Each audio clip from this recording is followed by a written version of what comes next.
I'd like to begin by acknowledging the country that I'm on, which are the lands of the Ngunnawal, Nunwal and Ngambri people, and pay my deepest respects to elders past, present and emerging. My name's Asti Sherring and I work at the National Museum of Australia, which is this grand building behind me. We're located in Canberra, which is the capital of Australia. We're a social history museum, so we're a place of deep culture and an understanding of the interconnectedness of the past, present and future. And as a museum, we're always trying to do better, be better, to think differently. We interrupt our program to bring you this important message.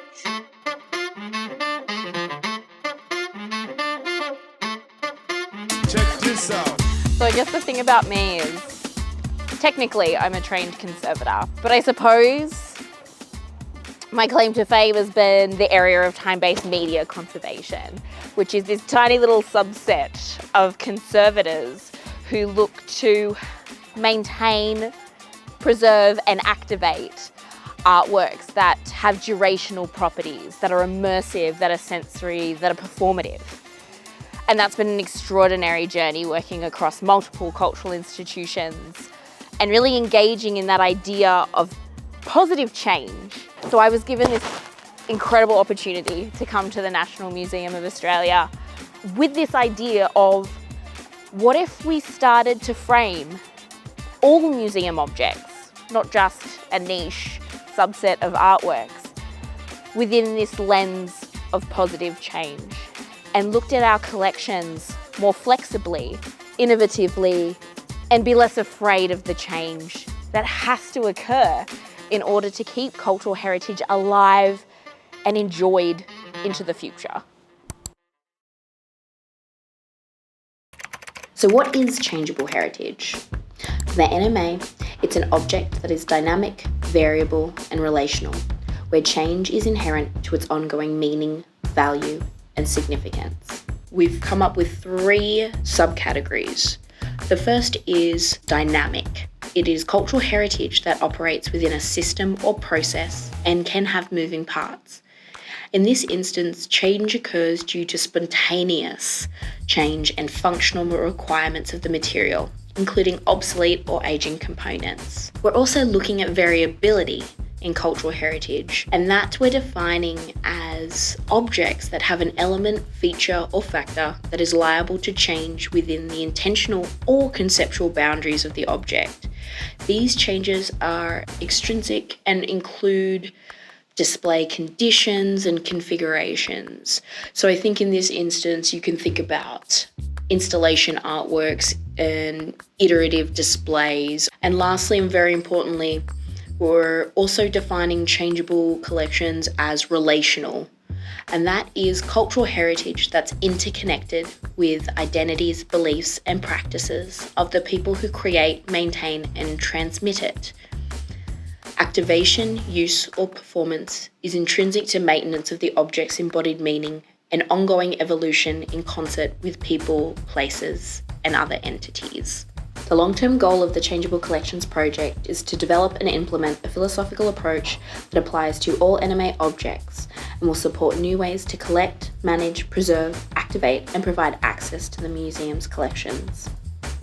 In the short term, we're workshopping the approach and refining the definition by applying our thinking to object case studies where there's an obvious link to the definition based on a select criteria.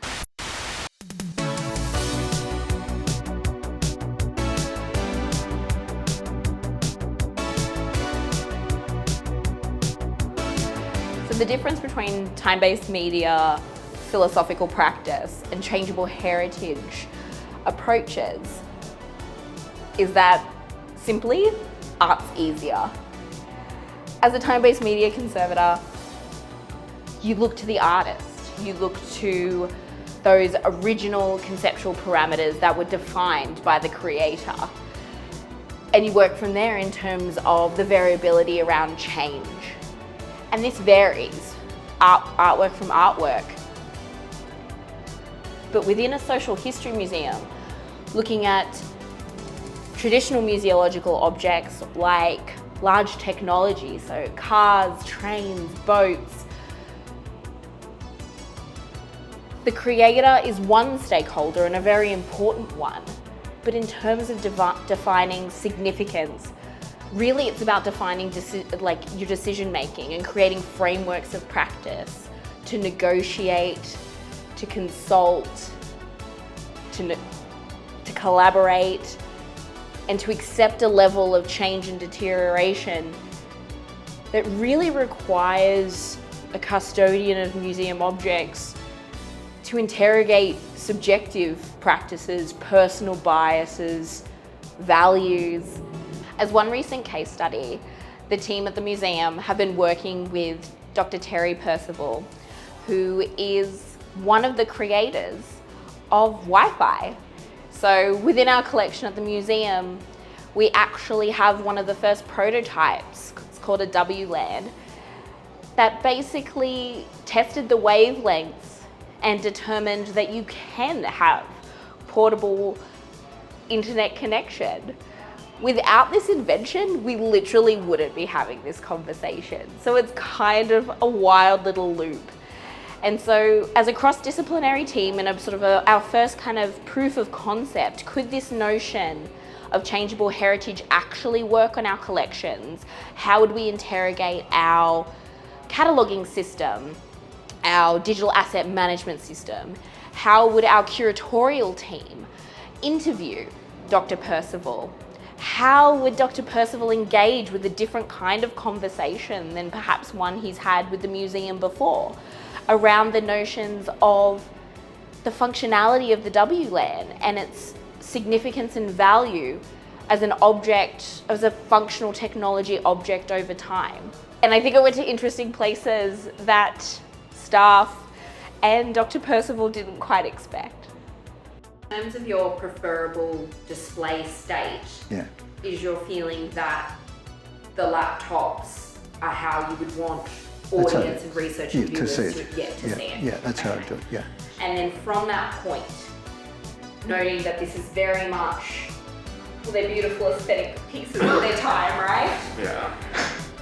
And we're talking not about functionality here, we're talking about your preferred state of display. Yeah. If it was a static display, they'd probably be more realistic if you were doing a static display, because it really would show 1990.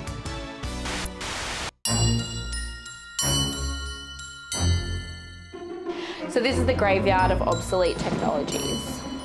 Place where hardware, hard drives, servers live. I can see a 35mm slide carousel.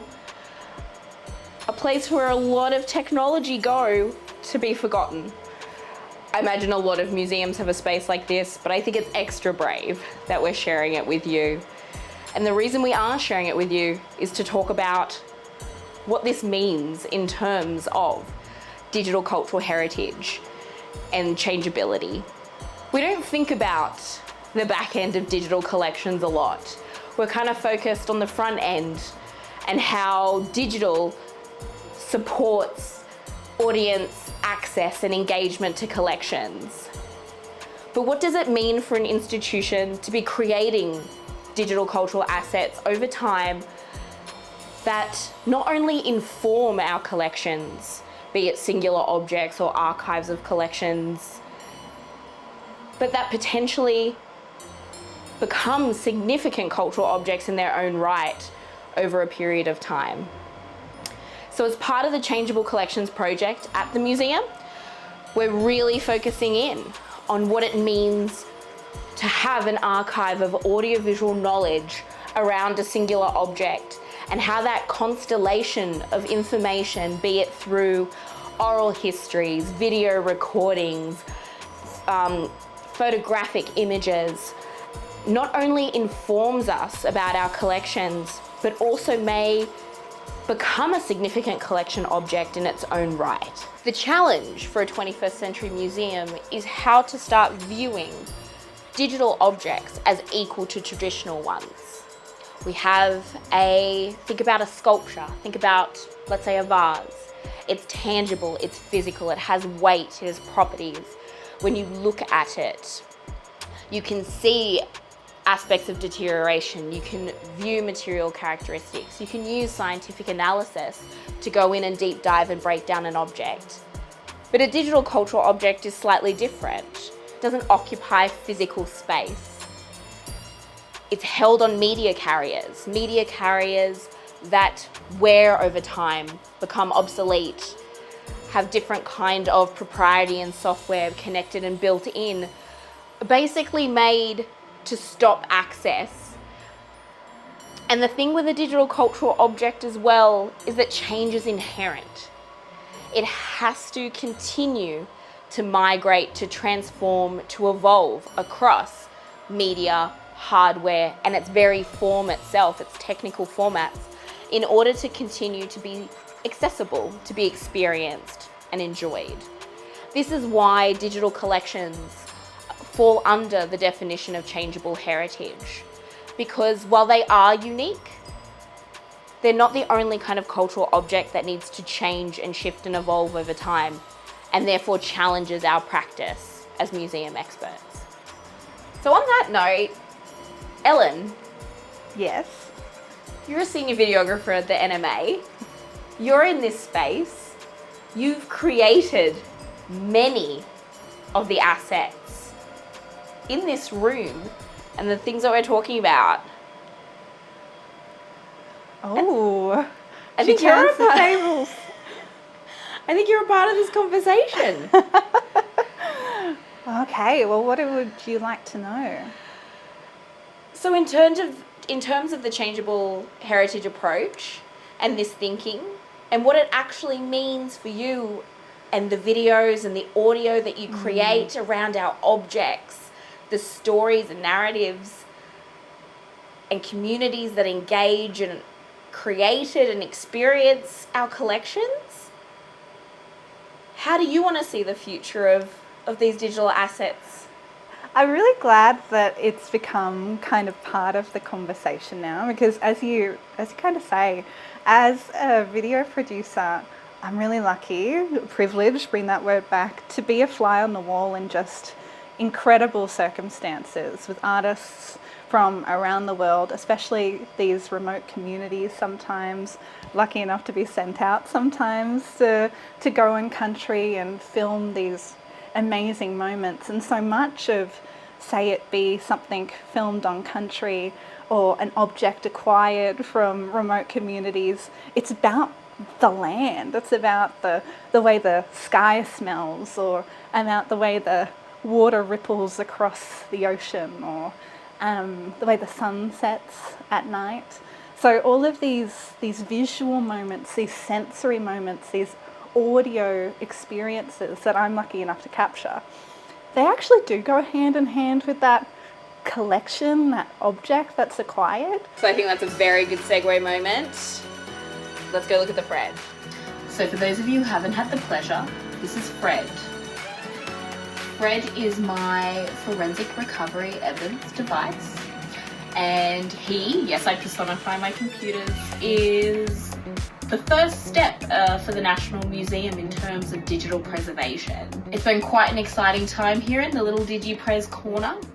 We've been taking audiovisual objects such as VHS, reel-to-reel, film, nitrate negatives. We've been digitizing them to best practice DigiPres standards, and then using a variety of open source tools such as Bagger, which is a Library of Congress validation and fixity program, have been ensuring that we're achieving stage 1 in DigiPres, which is creating a unique fingerprint, also known as a checksum, for each digital cultural object that we're either creating or migrating from carriers, to ensure that we're on our way, basically, to providing preservation and long-term access to our digital collections. So collecting digital objects in terms of a video or an audio file, they're quite linear, as well, as long as you understand their material format and characteristics. It's quite a simple process. However, something Craig and I have been talking about which is really his jam, and so I'm going to throw it over to him, is how do we start to acquire complex born digital objects? Here at the museum, we are engaging in a priority collecting project around LGBTIQ+, so queer lives.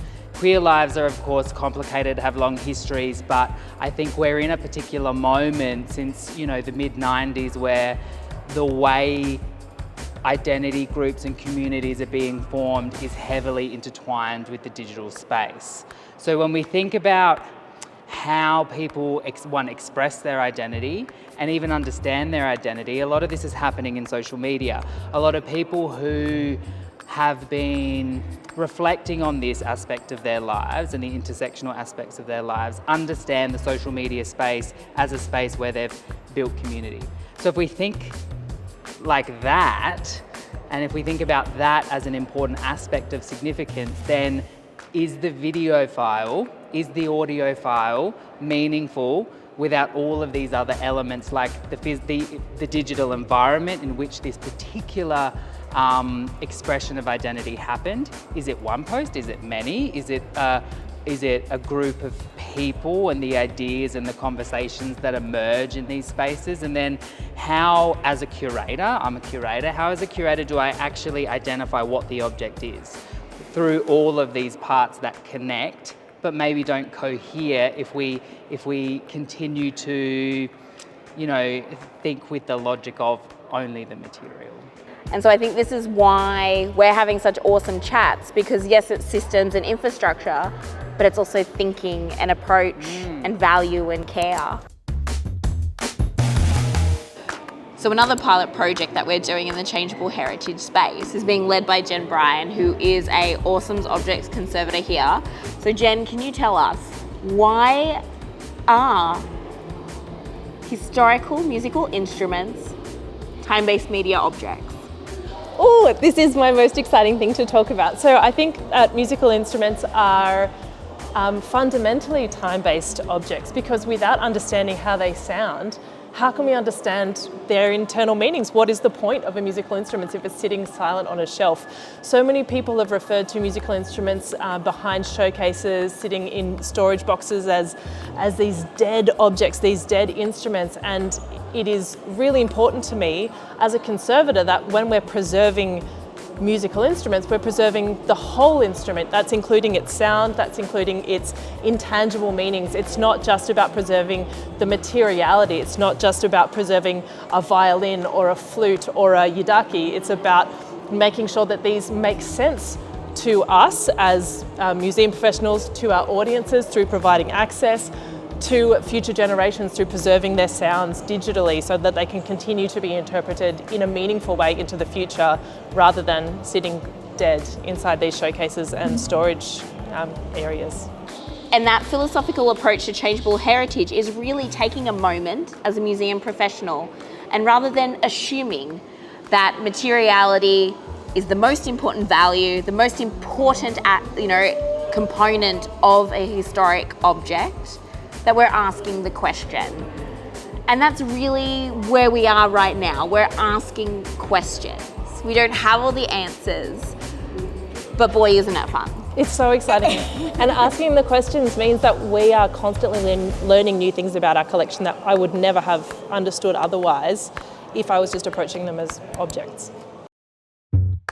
So you're not going to believe me, but this is not a setup. Ellen, my wonderful videographer, and I came down here to talk about some of the dynamic properties of the paddle steamer, and literally the dude who keeps it functioning and maintained is here doing a boiler check. So let's just hit up Nathan.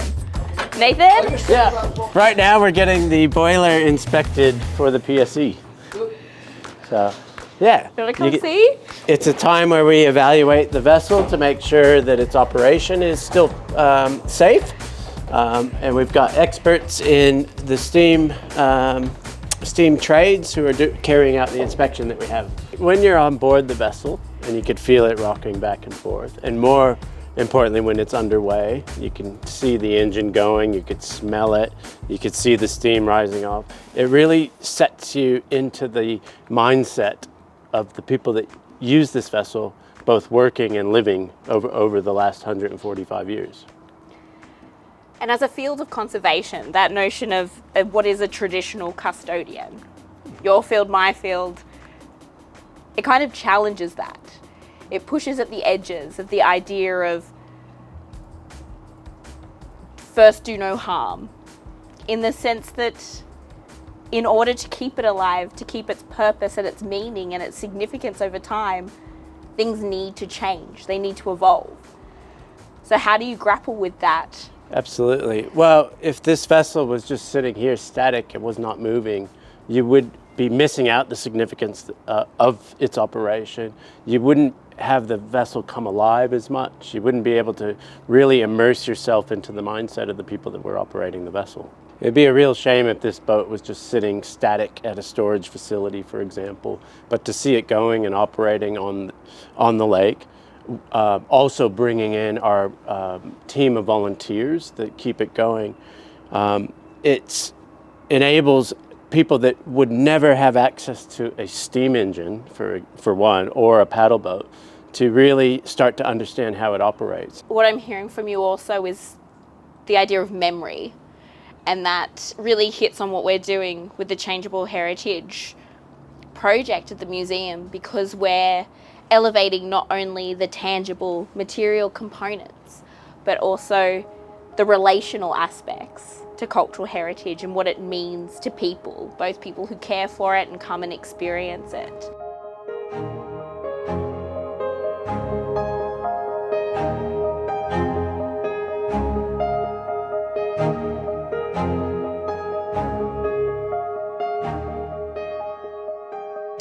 The philosopher Boris Groth, in his book In the Flow, has this awesome quote that I'm obsessed with.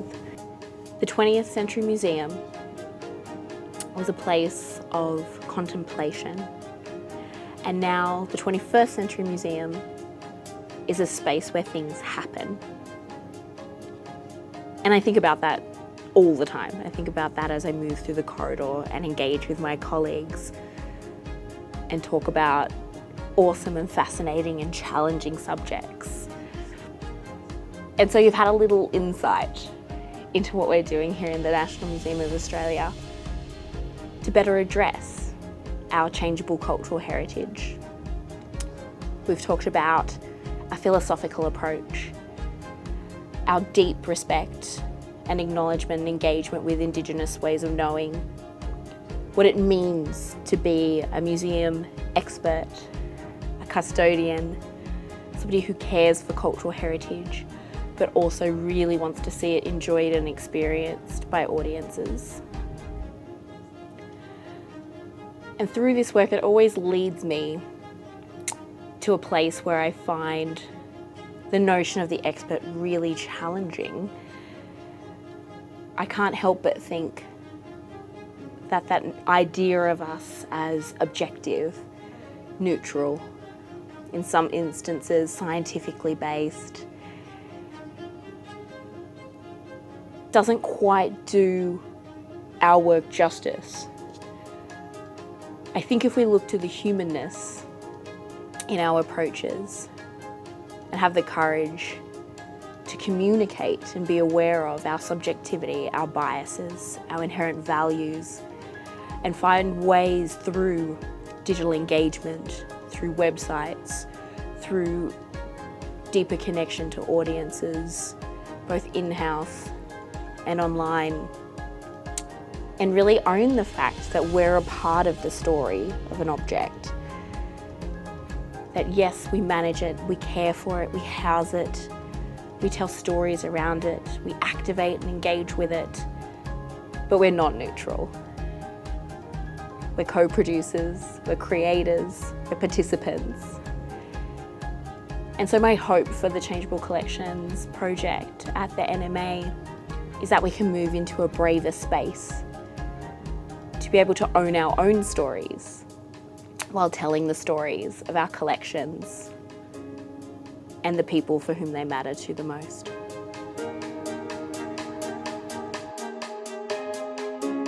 Like all awesome projects, collaboration is key.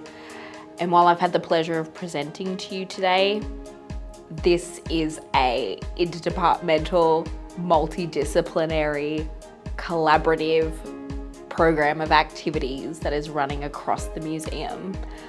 So really it's a shout out to every single staff member here who has been engaged, enthusiastic, who has contributed their skills and expertise and has been brave and adventurous and curious.